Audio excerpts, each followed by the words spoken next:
Globalization in terms of wine production and wine marketing is a major issue. And when we see a map of the world like this here, we have an idea what it means for the consumer, not just for the producer. Because from Africa to Europe, Europe still produces 65 or 70% of the world's wine. The up-and-coming producing countries in the southern hemisphere like Australia, New Zealand, South American countries like Argentina are on the upstream in terms of production. And we must not forget either countries like California, which have been producing wine for a long time. Now, for the consumer, this idea of globalization sometimes makes him afraid. He said, does it mean wines are always going to taste the same across the world? The answer, of course, is no. If you travel, you will discover that climates are very different, that techniques, although they may be similar around the world, adapt to climates, adapt to different grape varieties. So discovering the world of wine and its diversity, that is the true message of globalization. It's about differences, it's not just about similarities. And here we are at Vinexpo, where every 2 years we have a chance to discover what globalization has to offer to you as a consumer, to me as a wine writer, and to producers around the world who are selling wines. So let's go and taste some of these differences and talk to the people who are making them. Join me inside.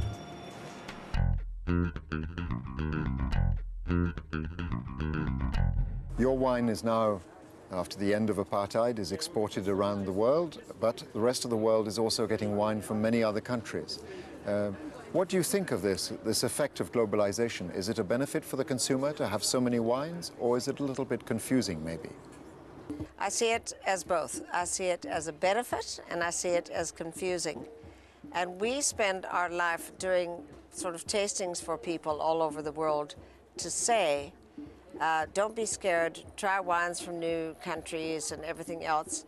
I think the globalization story basically has given wines at a decent price to people who never drank wine before. Do you think that the wine will be the same taste all around the world with this? Is this a disadvantage of globalization, perhaps? I don't think it does provide diversity, because I think you can still get that diversity with a feeling of a country. I think that is making it homogeneous. And I'm not talking about the top level flying winemakers who we know, but even at the bottom level, they go into co-ops and they are making the same wine in South Africa that they're making in Australia and they're making in the south of France. However, people are buying those wines. Just like we've talked about dynamic wines now. When you talk to all these people that are in Vinexpo right now, and you talk to the consumer, they don't look at the bottle and say, is this biodynamic? They say, is it the price I can afford, and is it delicious? Yes. They do it. But I think it is homogenized a bit. But maybe that brings more people into the wine world. Maybe we can conclude by saying that there are different types of wine for different types of consumer or levels of the market, and that a wine that is consistent in quality and flavor is therefore homogeneous. But that may be what a lot of people are looking for. They want a wine that's exactly like a beer. Right. That is what some people need and want. They want to go into that shop and buy the same wine every time. They don't want each vintage to be different and jolly and more acid and more... Yeah. They want a constant... They do that, and they do that at a price, and it makes people drink wine. It's good.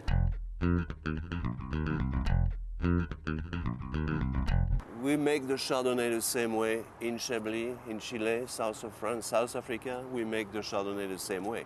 The wine is different because the taste of the fruit is different, because the soil is different, the climate is different, and that makes a different wine. Now you have Chinese people, we see more and more Indian people being interested in wine. This is so far from their culture, but they can learn, and they will learn, I'm sure.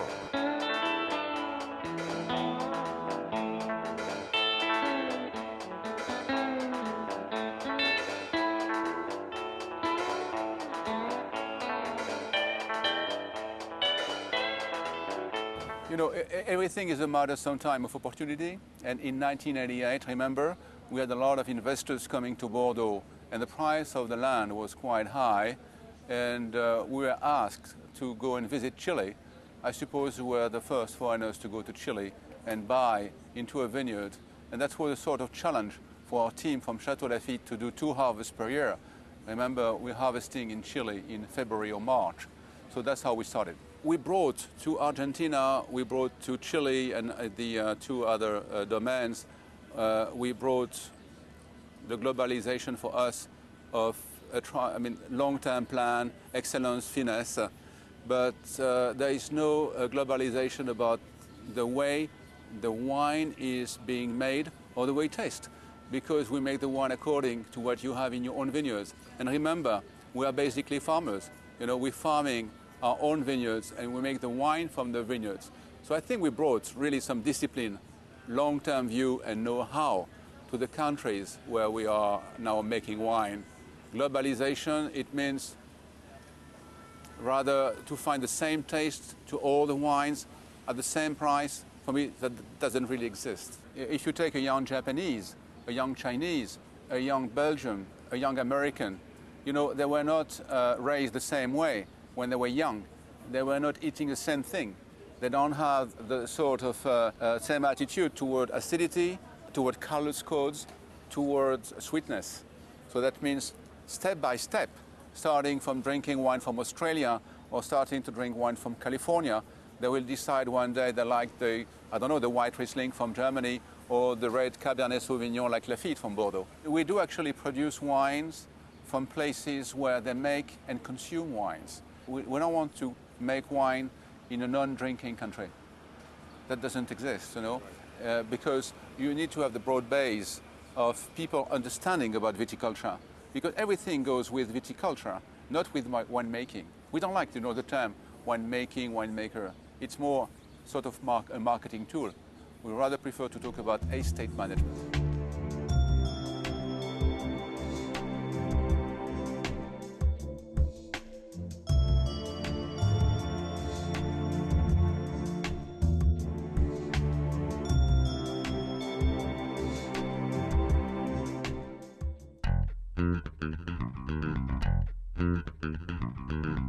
Something that I find resonates all over the world that I'm traveling and meeting other wineries and other producers is that we all are speaking one language when it comes to wine.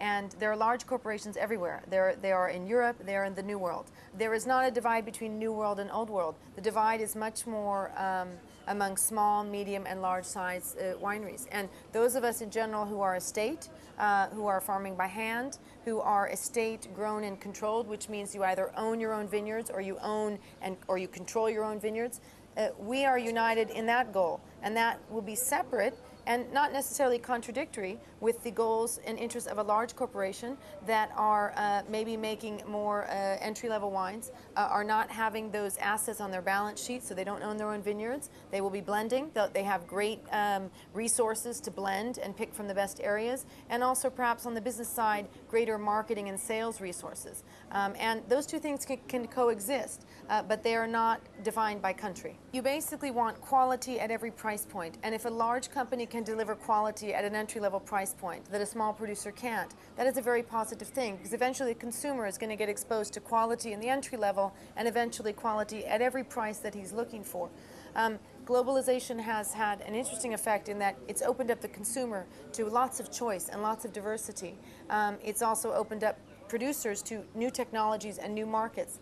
As long as we keep true to the idea that the terroir should drive the wine, that the choice of your varietal should be based on what you think is going to grow best in that region, we will not run the risk that globalization would have a negative effect, which is that there is a mono-varietal, that we have global Chardonnay and Cabernet, and that the terroir-based indigenous varietals die out. And I don't think that we're in danger of that at this point.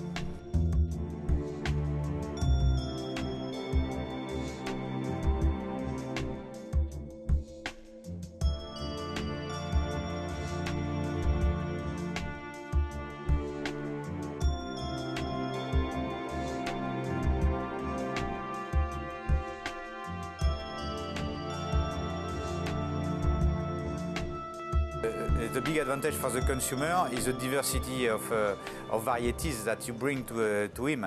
But it's true that in many countries they have planted similar varieties of what you can find in Europe, but there is many indigenous varieties that you can find in the New World. The Pinotage in South Africa, the Malbec in Argentina, the Carmener in Chile, the Shiraz in Australia, the Torrontés in Argentina, and Zinfandel in California. All these varieties, they bring a lot of diversity and taste. You know, we never eat every day the same thing. So why to drink always the same thing? It's very interesting to bring a lot of diversity that's open for the consumer, the possibility of try different things, makes different association with food, and that's the big advantage of this worldwide production. The consumer is getting more diversity through different grape varieties, different countries. And in these countries, do you find different climate situations, different environments to produce wine? Does that make for diversity too? For example, if you take a Cabernet Sauvignon, the Cabernet Sauvignon is not going to express, aromatically speaking, the same thing in California, in Argentina, in Australia or in France. Because the environment in which it has been planted makes it develop a different style of aromas. Because the maturities are different. In some countries you have irrigation, others not. The type of soil is not the same, so the nutriment of the roots is not the same. You have millions of things who can influence the taste of the product at the end.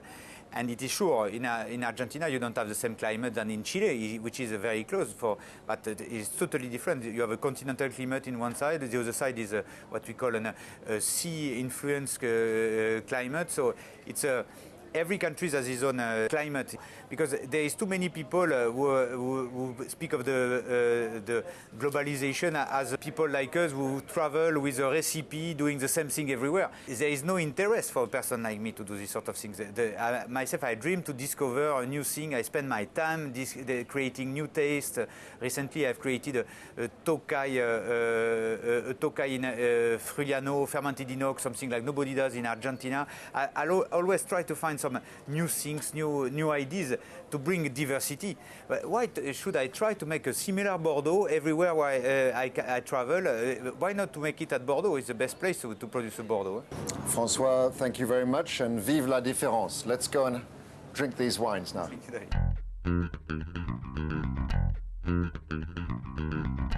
So we've seen in this subject on globalization that whether you're in the Northern Hemisphere or in the Southern Hemisphere, there is diversity on offer. There are more and more wine producers striving to produce quality. So one can say that from east to west, from north to south, diversity is very much a part of the message. Diversity and also quality, with issues like global warming, with issues like organic farming to protect the environment, with issues like what is the true nature of wine, and with lots of new emerging countries showing that they can also have something to offer to you as the consumer. So go out to your shop, go to your restaurant and explore the differences. There's many out there to be discovered. Bye from David Cobbold. See you soon at Wine TV.